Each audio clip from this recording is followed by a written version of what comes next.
કેમ છો મિત્રો? મજામાં ને મજામાં જ હશો. ચલો આજે આપણે બનાવીશું વઘારેલી ખીચડી. ખીચડી વઘારવાની છે આજે આપણે, પણ ખીચડી વઘારે પહેલાં આપણે ભગવાનના દીવાબત્તી કરી લઈએ, પછી ખીચડીનો પ્રોગ્રામ કરીશું.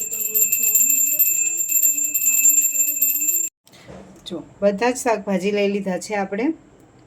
ફુલાવર છે, વટાણા છે, બટેકું છે, કેપ્સિકમ, ગાજર અને ટમેટું. હવે આપણે થોડીક મગની દાળ લઈશું, આ મુગર દાળ લઈશું. ચોખા તો આપણે થોડાક જ નાખીશું. તુવેરની દાળ, જો આપણે આ બધી દાળ લઈ લીધી હતી, એ બધી દાળને આપણે સારી એવી ધોઈ નાખશું. હવે આપણે આને વઘારીશું. આ એક આપણે તજનો ટુકડો લીધો છે, આ લાલ મરચું અને આ તમાલપત્ર, જેનાથી ખીચડીનો સ્વાદ સારો એવો આવશે. રાઈ નાખી દીધી, જીરું નાખ્યું, 2 સાતડી જાય. ચપટી હિંગ નાખીશું આપણે.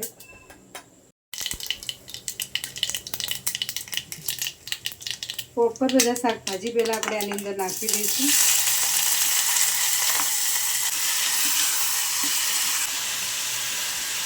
સ્વાદ મુજબ મરચું, હળદર, ગરમ મસાલો અને આ ધાણા જીરું કાઢીને રાખી હતી ને જે દાળ બધી, તે આપણે એની અંદર મિક્સ કરીશું. પછી એકવાર સારું એવું હલાવી લઈશું.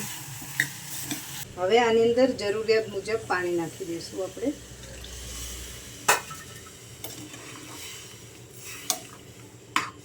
હવે આપણે આને 4 વિસલ આવે ત્યાં સુધી પાકવા દઈશું. આવી જાઓ મિત્રો જમવા. જો મસાલેદાર ખીચડી તૈયાર છે આપણી, વેજીટેબલવાળી.